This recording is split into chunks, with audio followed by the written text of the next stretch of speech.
What happened back there? I don't care. Hey, I've got an idea. Let's rock talk. Hey everybody, this is Lord Magicus.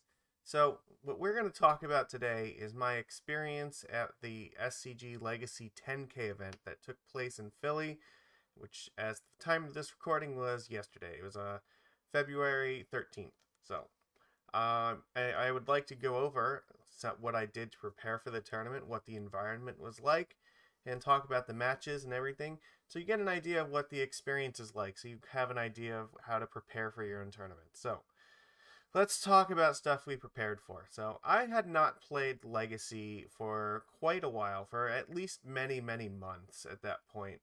I had kind of been out of it. I didn't really care for Ragavan in the format. When they banned Ragavan, that was the point at which I knew that, alright, I'm actually kind of interested in playing this now. So, I started jamming some leagues to get familiar with Legacy on MTGO, and like some of them went okay, and some of them were not terribly great. But I was getting an idea of like, alright, if I'm going to play Merfolk, I want to have some idea of what my list should look like. And even, the matches I won and the matches I lost gave me an idea of, okay, these are the cards that felt comfortable in matches. These are the cards I should be looking out for in matches. And I started, building a mental catalog of, all right, this is what I need to be prepared for. I learned about some decks I didn't know existed at the time. Like, the last time I had played, the Days Undoing deck was not really a thing. So I learned how that worked and, what kind of cards they were playing. So for a few weeks, I was playing some Legacy leagues. And like I said, they had some mixed results, but it gave me pretty valuable experience. So number one, at least being able to practice in any capacity will definitely help you. Now, I have the benefit since I was playing Merfolk. I've played Merfolk for a very long time, and I know a lot of the interactions and the strategy for a lot of matches very well. So, I had that going for me. But generally, playing a deck that you're familiar with is a huge advantage, especially in Legacy, I think. So, it's not necessarily a good idea to just pick up a random deck that you have never played before just because it's popular. If you do that with, like, say, like a 4-color pile deck, you're probably going to lose a lot. Like, there's a lot of decks in Legacy you need to, like, practice a lot. And the practice you put into it is going to help you much more than, any points you think you're going to get by switching archetypes. So, yeah. Having played Merfolk for a while, I was very familiar with that. I had that going for me. So, alright, we had experience kind of covered. So, that's the first thing you should do. On Saturday, the day before the event, I actually went out and I started getting all my stuff ready. So, I bought some snacks and some drinks.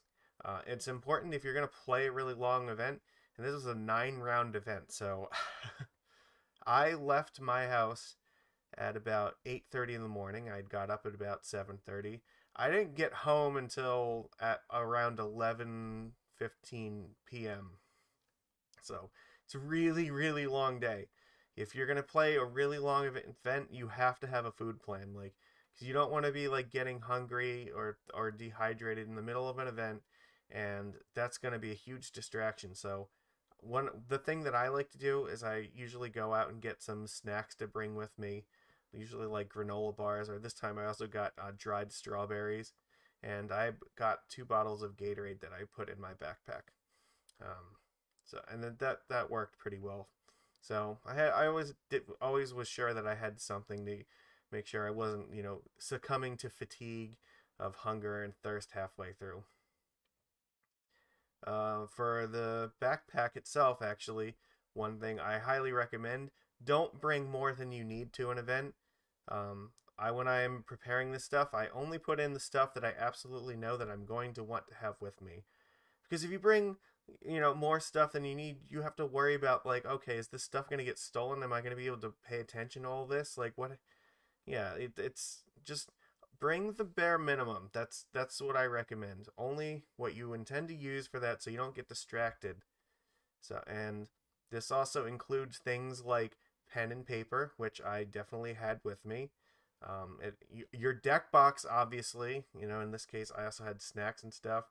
So, dice if you need them, which I keep my dice in my deck box, which you can see that has a nice spot in the bottom for it. because you might need them for the game. So, like, I play Aether Vials, and I need to have dice with me. So it's very nice to have my deck in here and then stuff in the bottom. Actually, another thing that's important, make sure you have your deck sleeved up ahead of time. So, you know, I have an inner sleeve. I always keep my cards in inner sleeves when they're in the binders, but replace the outer sleeve at the very least. If you're going to play in a really big event, you want to worry about sleeve.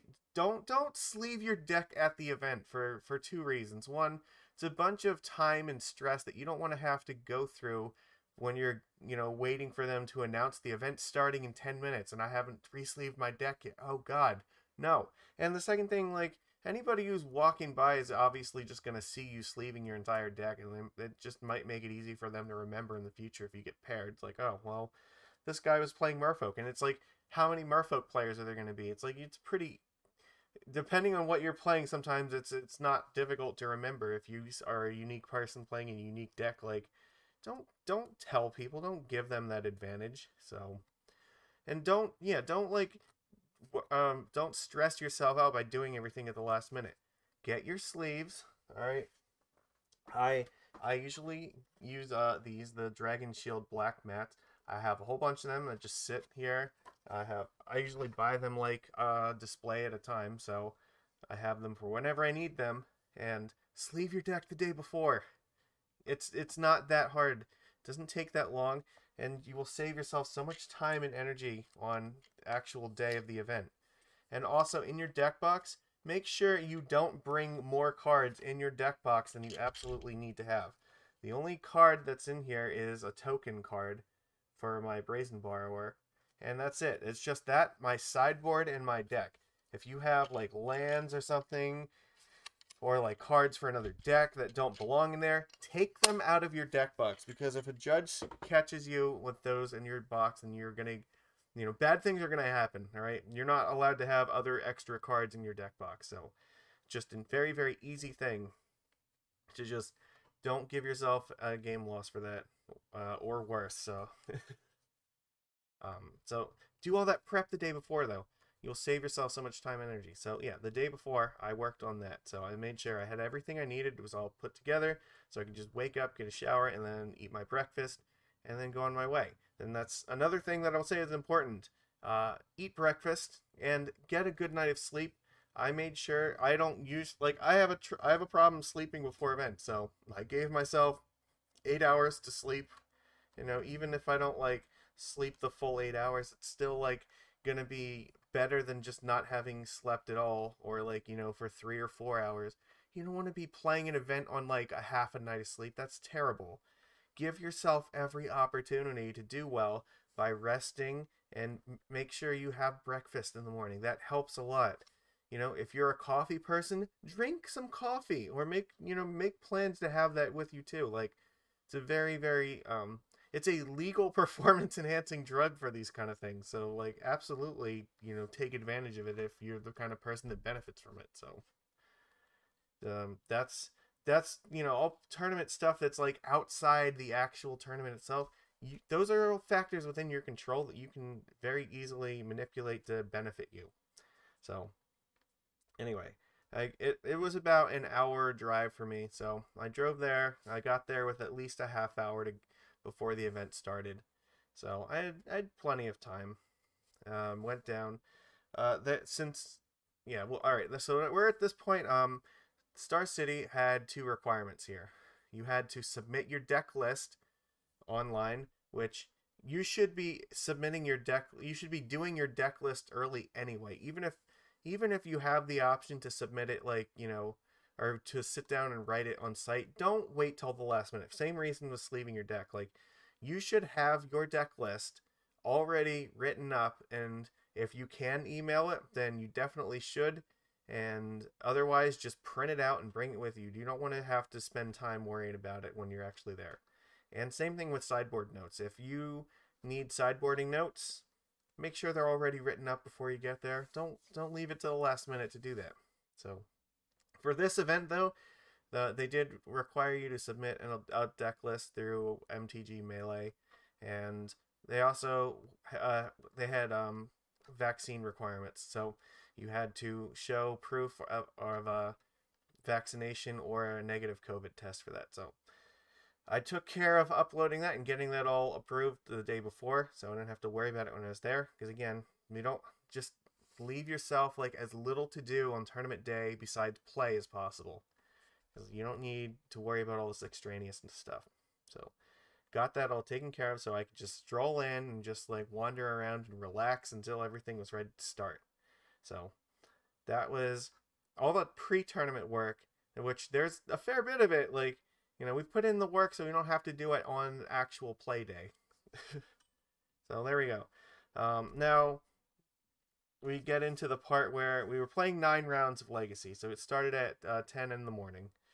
And round 1 was really, really one of the most interesting rounds of Magic I've ever played in my life. So we are in the gameplay portion here. So my first round was against the 4-color Uro pile.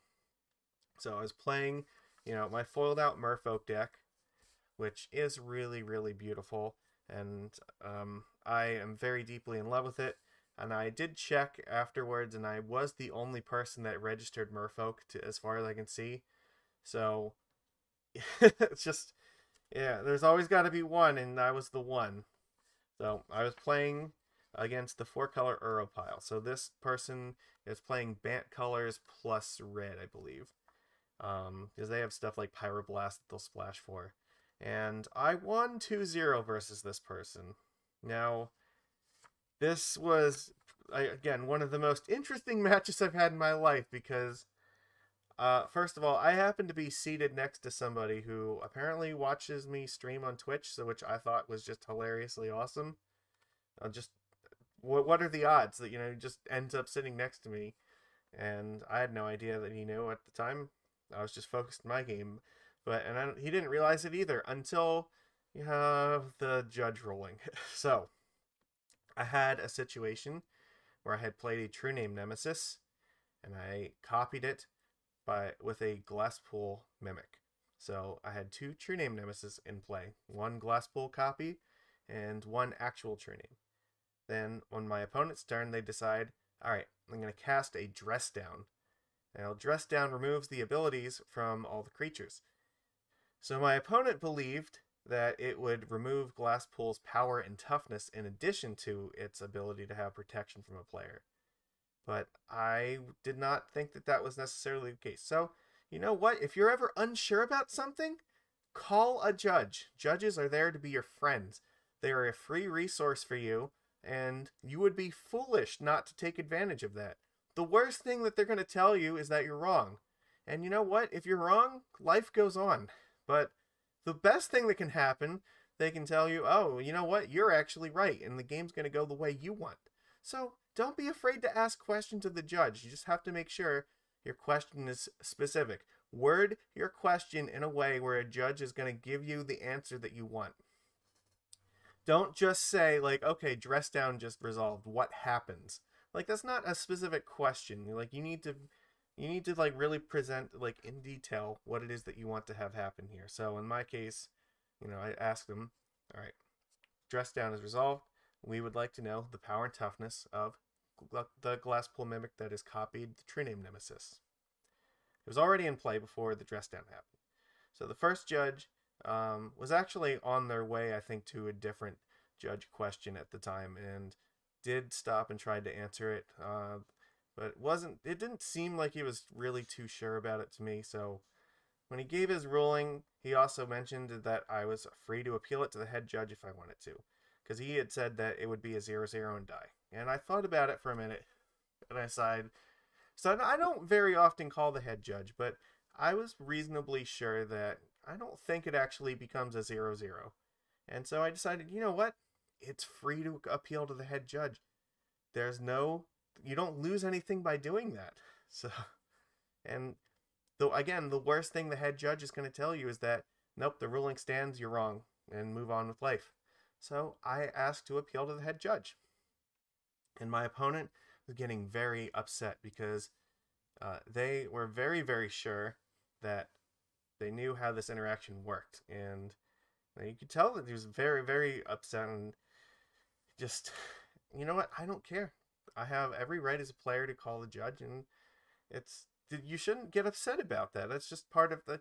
If he was right, then the head judge would say it. So the head judge comes over, and then makes his ruling and decides, you know what? No, power and toughness does not actually get lost from dress down. It loses the ability that it has protection, but it doesn't lose the power and toughness because it's already copied that. So it stays on the field as a 3/1 with no other abilities.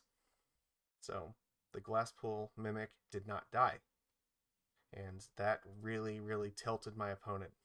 And it ended up being their undoing too, because I was able to kill them using Lord of Atlantis. I played a Lord off of Cavern of Souls, and I had a Vial in 2, so I was able to attack my opponent for exactly lethal. He Pyroblasted the Lord, and I Vialed in a second one, and I still had lethal in play, and he wasn't able to do anything about it. So he ended up losing. I won 2-0. And I gotta say, it was just hilarious to me to see how salty he was. And some of the things that he said to me, like, I'm clearly new to this game, that I'm obviously not a tournament player because I should know these things. There was a second judge call where I just wanted to check because in a separate instance, he had played a dress down in response to me casting a Glasspool Mimic. And so I called the judge, even though I was like 90% sure that I knew how it was going to work, that would come into play and die. You know what? Again, it's free to call the judge, so don't be afraid to do that. And he's like, yeah, it'll be a 0-0 when it comes in because he cast it before the Glasspool as it comes into play, so it won't have that ability. Which, it's like, okay, then it's fine. But, because I did that, then it just made my opponent even madder because it's like, oh, you definitely should have known that one. I'm like, yeah, but I was reasonably sure that I did, and I'm not afraid to ask the judge just to confirm that I know how something works. All right, that's the rules are there, but the judges are also there to confirm them. They're your friends. Learn to use that resource. And yeah, so he was saying that, like, I clearly had never played tournaments before. How this match was stolen from him. That he would have won that game, had it not been for that, and how much money he had wasted, like, flying there, and, he wanted to drop from the event, which he did not sign the drop thing, so I don't know how many rounds he played after that, but I have to imagine the rest of his day probably did not go much better, so. And you know what? I did not, make any comments about it. I was nice to him and cordial, and, I want it to be known, I'm still not mad about it at all. It's fine. Sure, maybe he was just having a bad day. I mean, that's fine.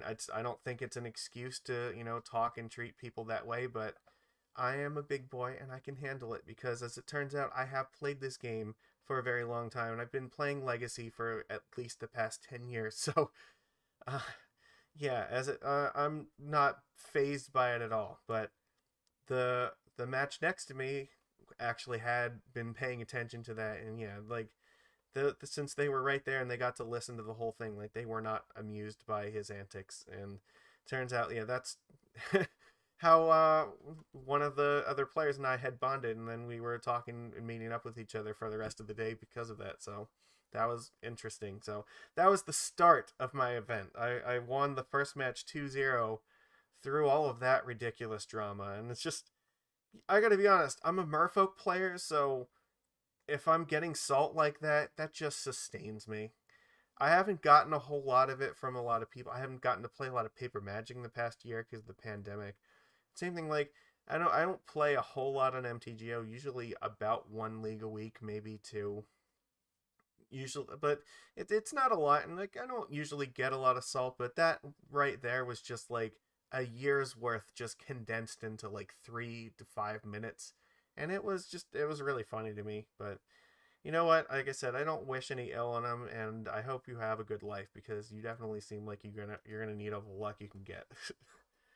So, in any case, yeah, we move on. So we won round 1, and that was great. And that was versus the 4-color Uro deck.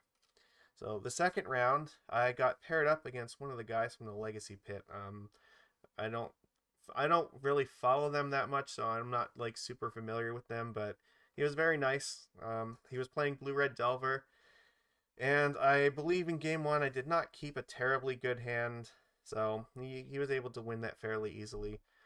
Game 2 actually ended up being fairly close, but I couldn't quite get there. I think I was like 1 point of damage short, and I needed my opponent to essentially not flip their Delver, or I was gonna die. So he flipped the Delver, and I died. What are you gonna do?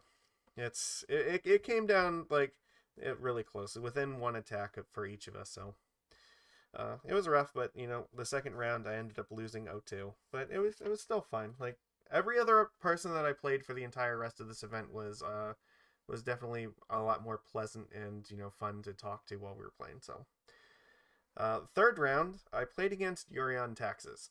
So Death and Taxes in Legacy has, for the most part, adopted 80 cards as their list.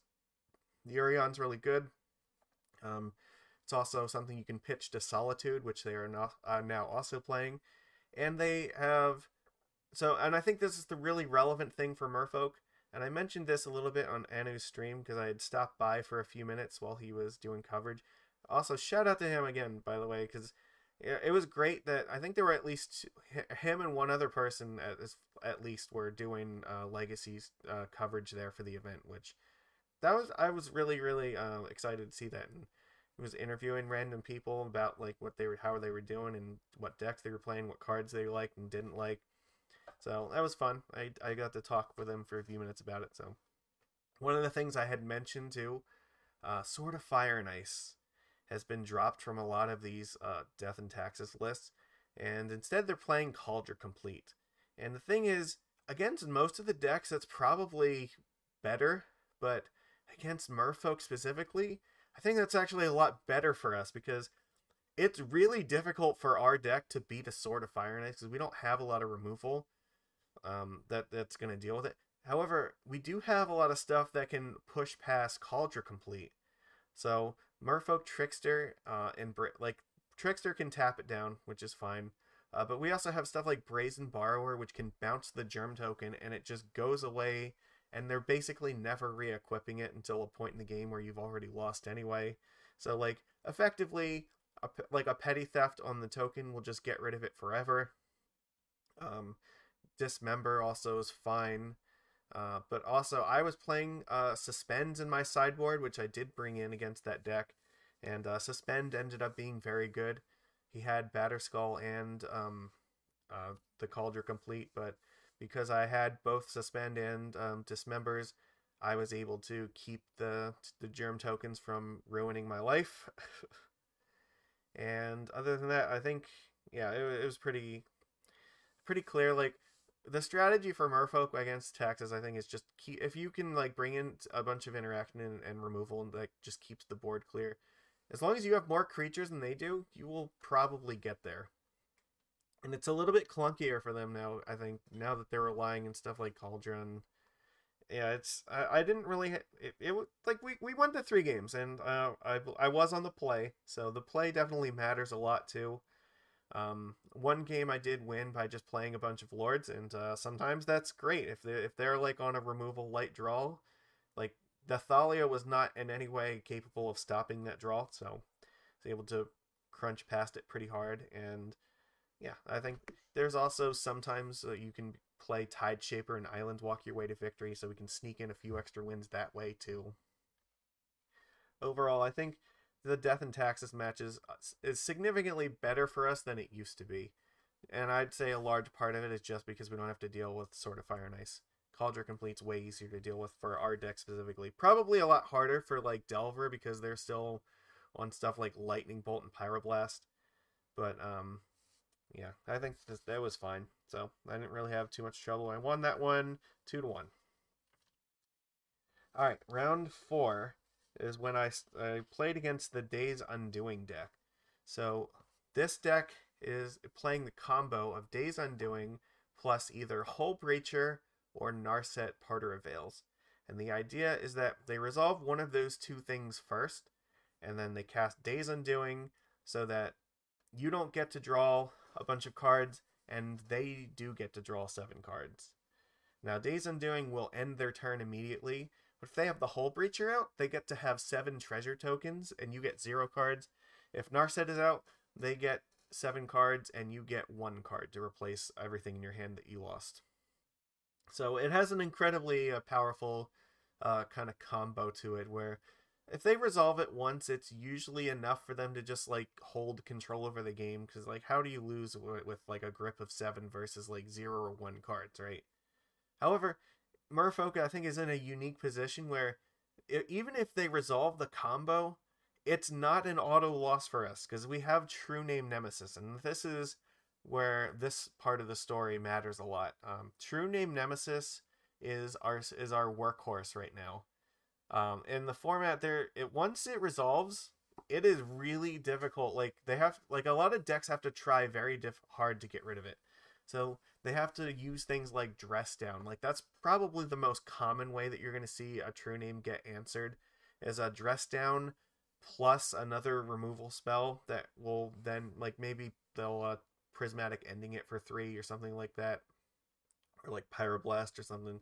So they have to specifically like resolve like Dress Down usually, and then a removal spell on top of it. So, but if they don't have that, then True Name is just going to kill them, and they don't really have a good way to interact with it, regardless of how many cards they have in their hand.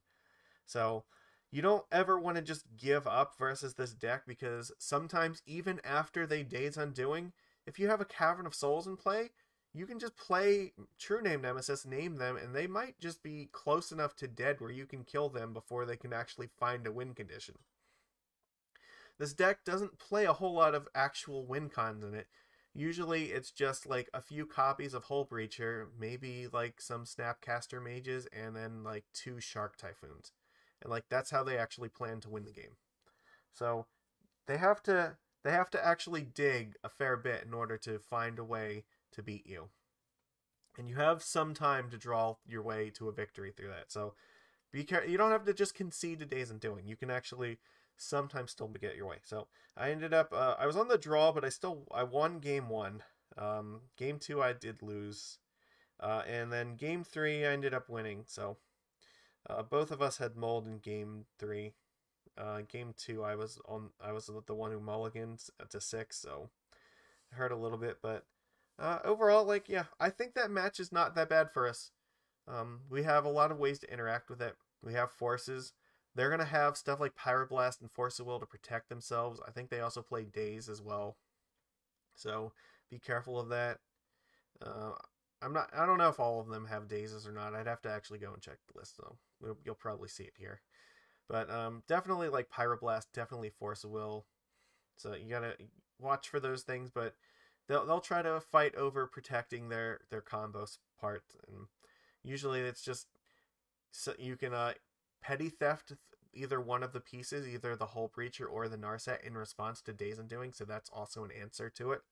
Because if the petty theft resolves, then guess what? Both of you draw 7 cards, and then the game just continues. However, it will then be your turn, so it's a little bit more favorable to us, I think. And then I also did bring in, I think, 2 Dismembers against this match.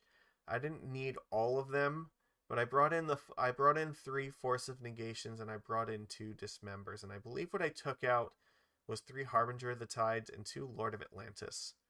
And the reason is Harbinger doesn't really do anything versus their deck, because they only have like 5 creatures total in the entire deck. And the Dismember it's fine because it hits one of the most important cards as the Hull Breacher, and there was it can also kill a Shark Typhoon token if need be.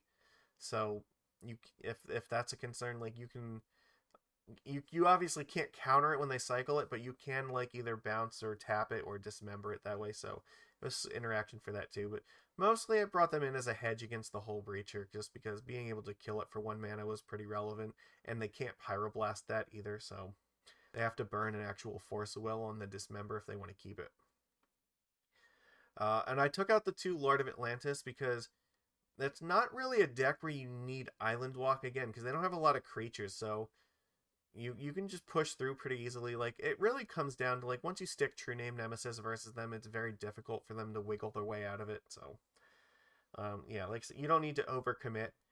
I don't think that they don't have, like, a lot of sweepers in their 75. Like, I think some of them have Pyroclasm, but And they could play other stuff, but I don't think like I didn't see a whole lot of stuff out of it.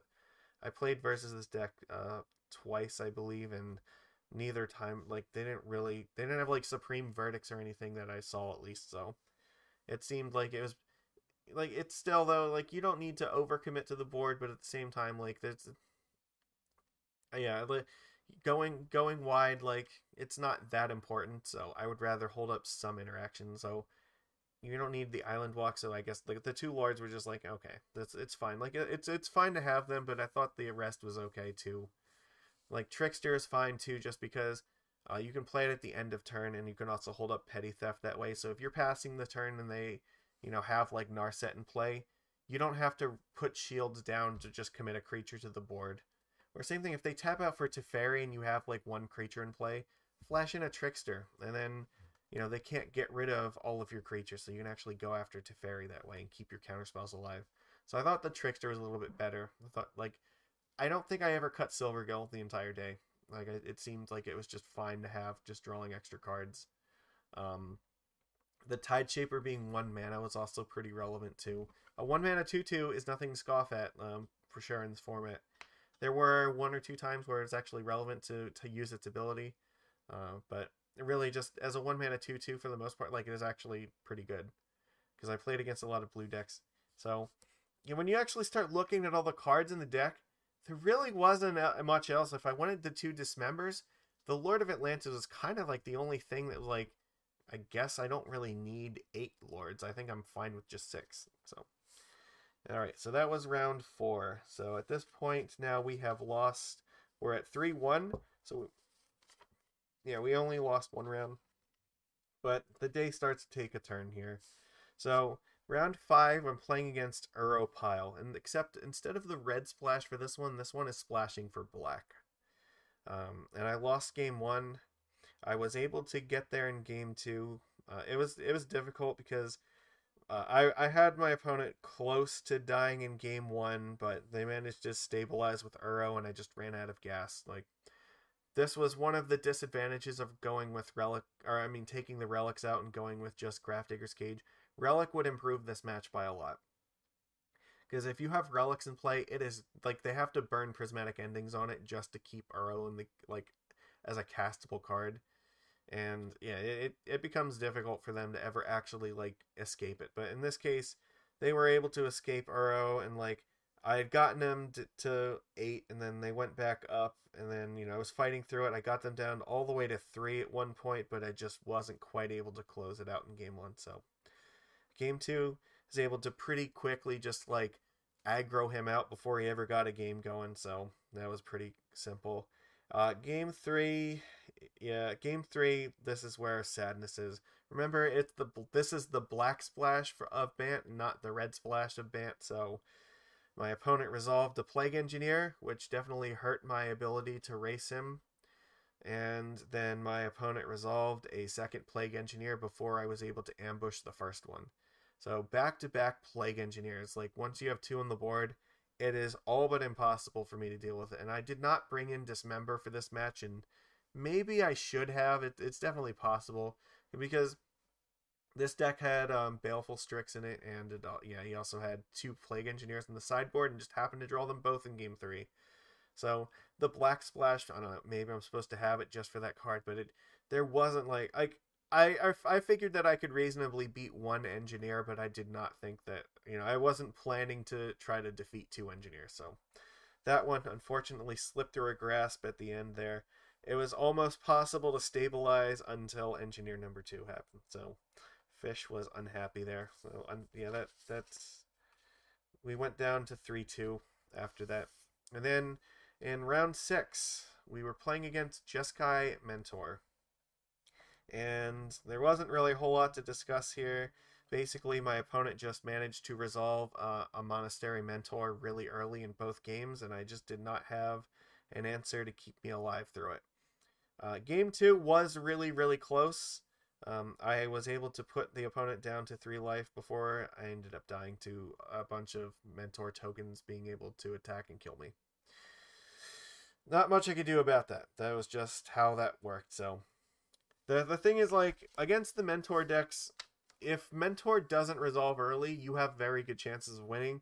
But if they have it in like turn 3 or turn 4, it gets very, very difficult, because now, in addition to all the removal 1-for-1ing your creatures, it's actually generating them win cons as well. And like, you can deal with like 1 or 2 tokens with prowess, but once they start exceeding that, like, yeah, you're not going to be able to come back from that. When every single spell they cast is just adding more creatures to the board.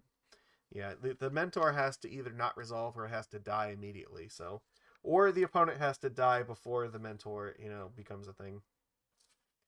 So there we go. I was at 3-3, and it's at this point in the day where it's like, all right, I'm starting to get like a little bit hungry. I kind of want dinner. I might want real food. So I was considering, like, do I want to drop here? But my friend from round 1 was still playing in a Kamigawa pre-release, so I decided, you know what, I'll keep playing because I want to at least wait until he's done. So, all right, I did not drop, so I decided, all right, let's go for honor. So round 7, we're playing against Reanimator. Oh, the boogeyman.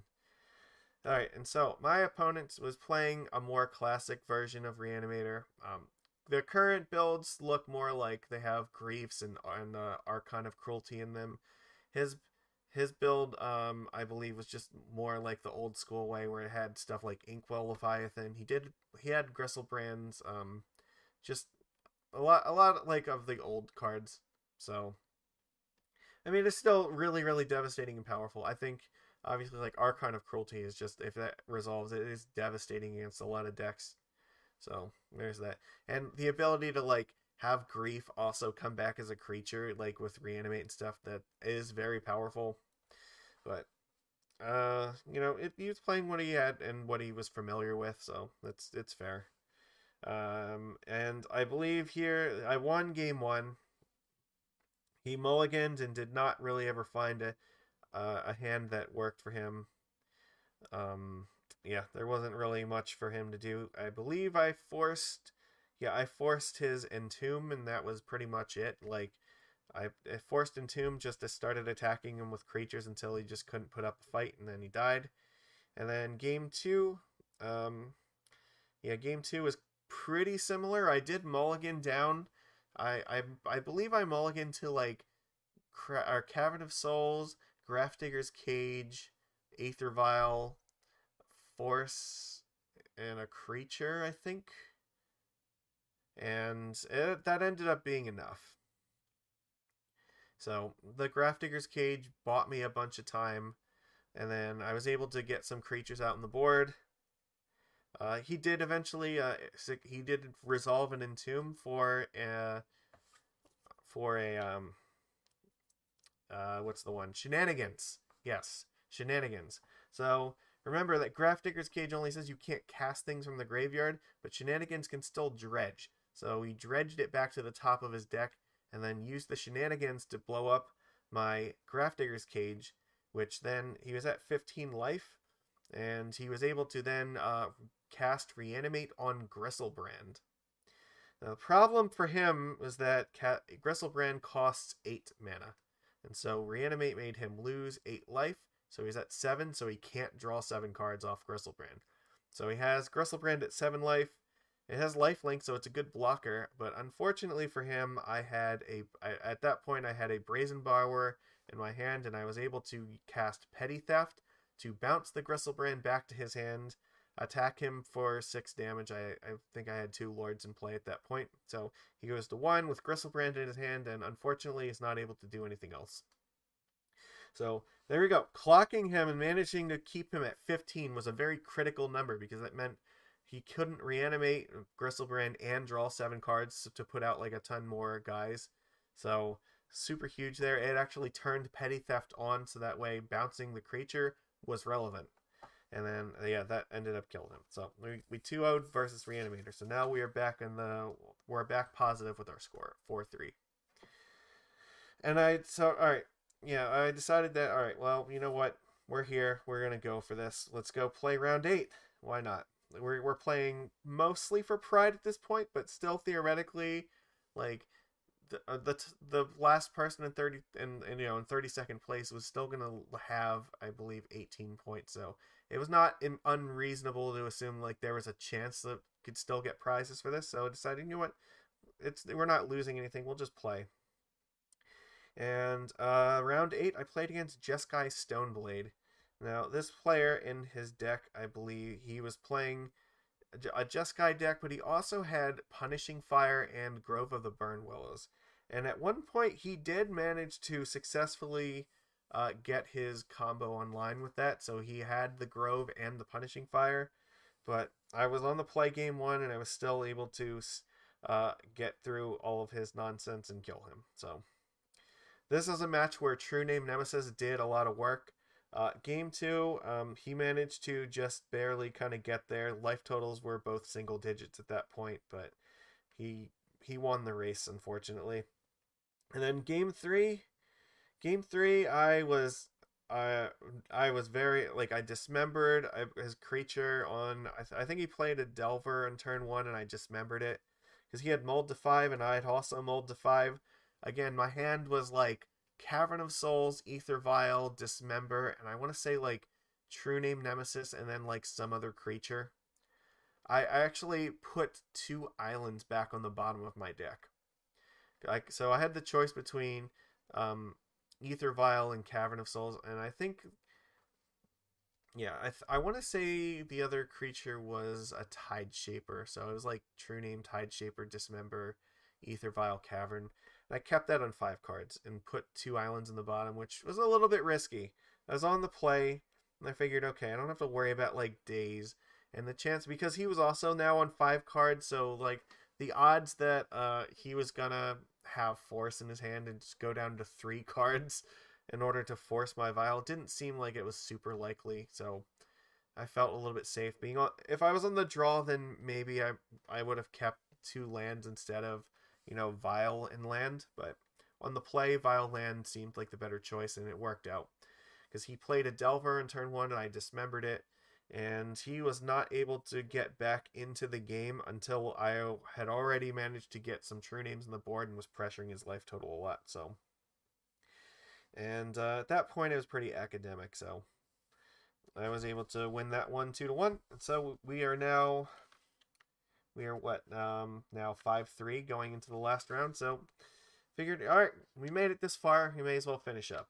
And the last round I was playing another Days Undoing Breach deck. So once again, we're worried about Narset plus Hull Breacher and Days Undoing. And here, you know, this I lost the first game against it. I got him down pretty far. I had him at 7 life, but at that point, I couldn't come back because I believe at that point he had managed to resolve his combo, and like I just couldn't really get into the game at that point. So ended up losing from there. And now the previous time I played the Breach deck, I should mention that. The previous time, my opponent had actually had resolved it in game 3, and the Days Undoing ended their turn. They had 7 treasure tokens and 7 cards in hand, and I was able to actually beat them using Brazen Borrowers. In the last turn, they used the treasures to cycle and make a shark token as a blocker, and I petty thefted it and attacked with the second borrower for the win. So it like that was an example, like it's possible to win through the Days Undoing. So yeah, don't give up there. But this time around, I wasn't able to get there in game 1. However, game 2, I was able to just like put a lot of pressure in play and just attack them very aggressively. So they went down pretty quick. And then game 3, unfortunately, the opponent was on the play, but they mulliganed pretty deep, and I believe he got stuck on 1 land for too long. And at that point, I already had True-Name out, and it was, there was not really a whole lot he could do about it, because True-Name just started eating his face, and he didn't really have any answers to it.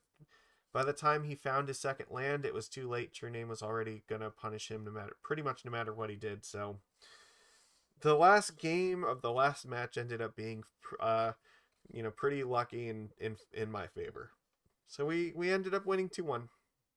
There's that deck, and that put us at 6-3.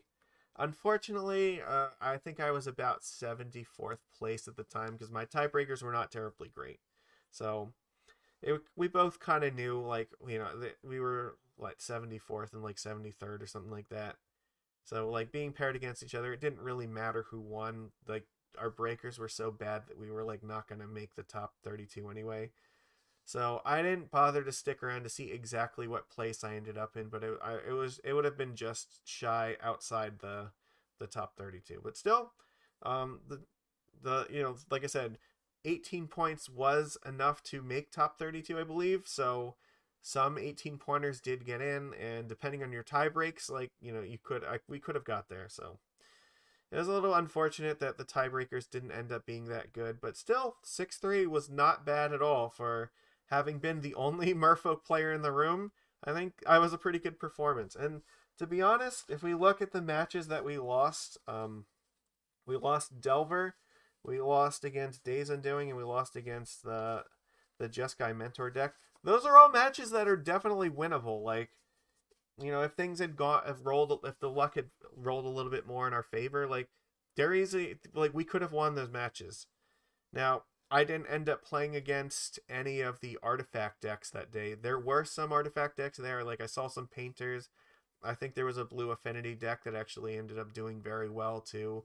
So like there was stuff to be concerned about. So the Null Rods were not useless, but I ended up siding in everything except the Null Rods.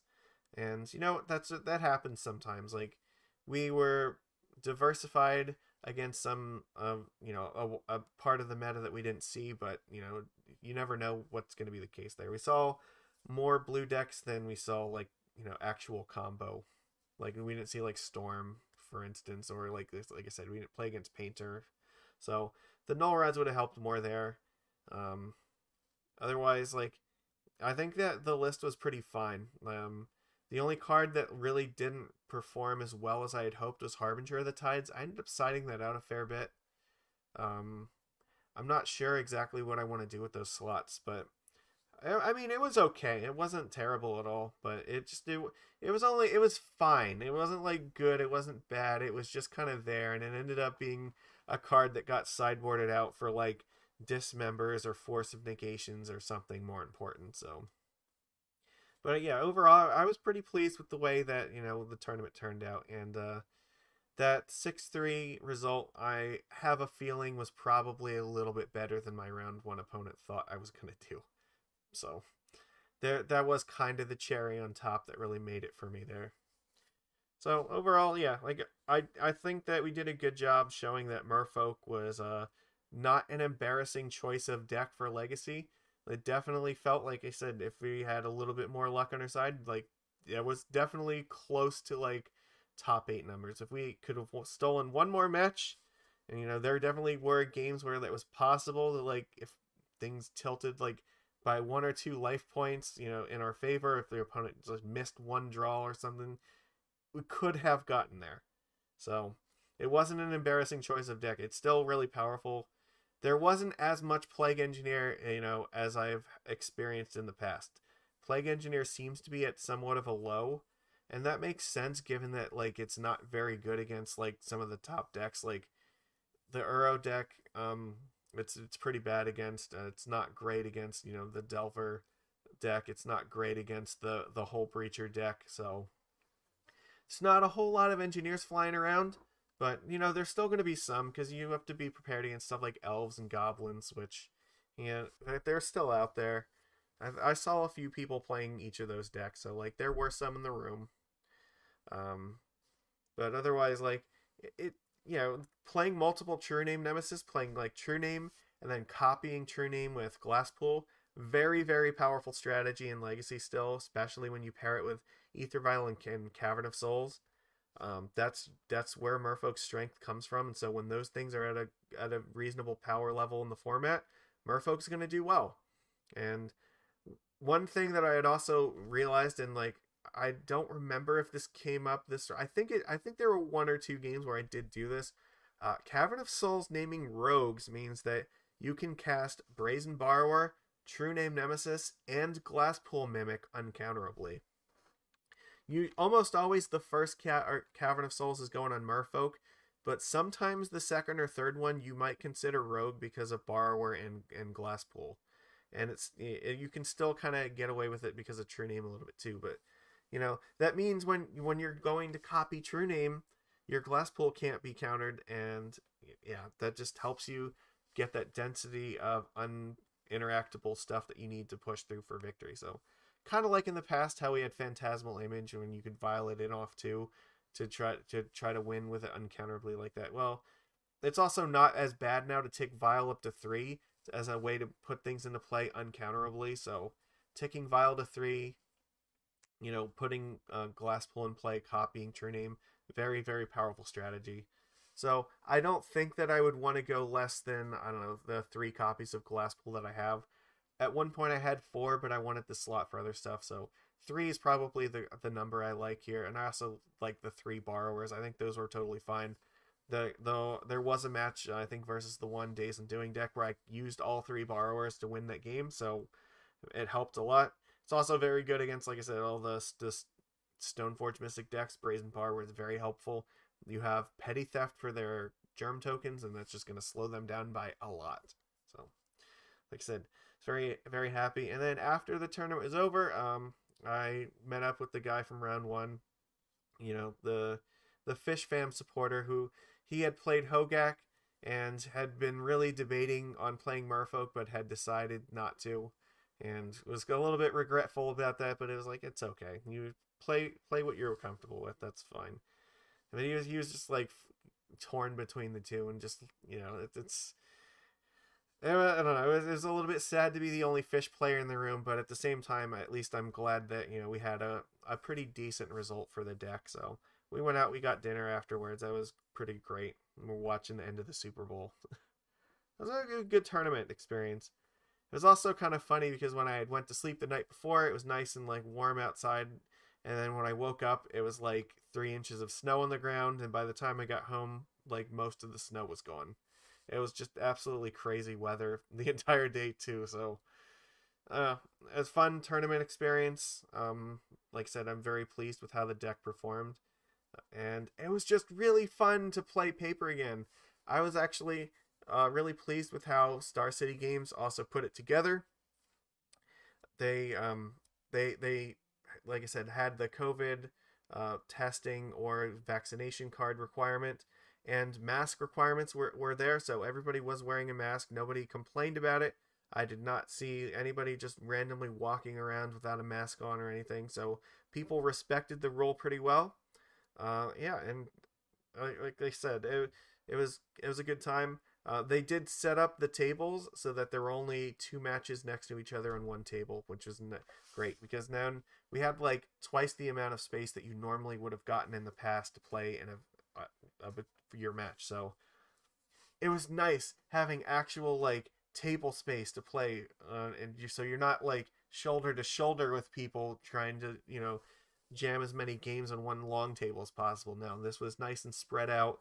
So Star City took the restrictions pretty seriously. They were really looking after the safety of their players, and you know what? It was just more comfortable overall, and I'd be very happy to play under those circumstances again. So definitely shout out to them for prioritizing that. And maybe if people are gonna, maybe if more people like Anno are gonna come do live streams of their own, it might not matter that Star City's not doing their own coverage anymore.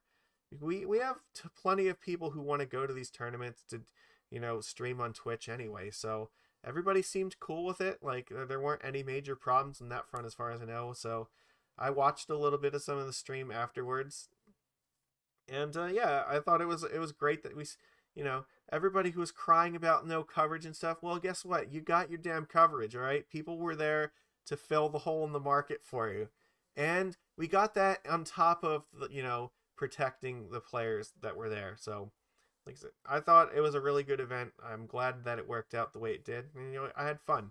Paper Legacy is fun, and I have to say I enjoyed it a lot more without Ragavan in the format. Is Delver too strong still? Maybe. I don't know. Like it's still definitely the best deck, but it still remains to be seen, you know, whether it's at an acceptable power level or not. I think a lot of eyes are probably still going to be on Daze and Prismatic Ending for a while.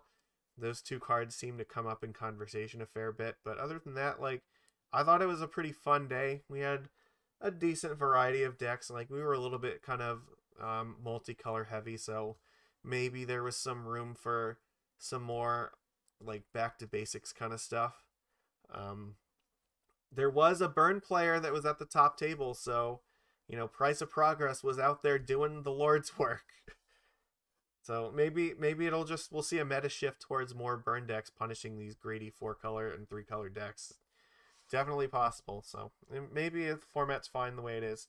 But I definitely had fun either way. So anyways, that's all I really have to say about it. Yeah, that's my tournament report. So 6-3 with Legacy Merfolk. Yeah, fun day.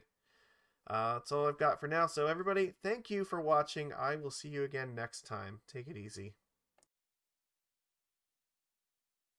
Yeah, that was good rock talk.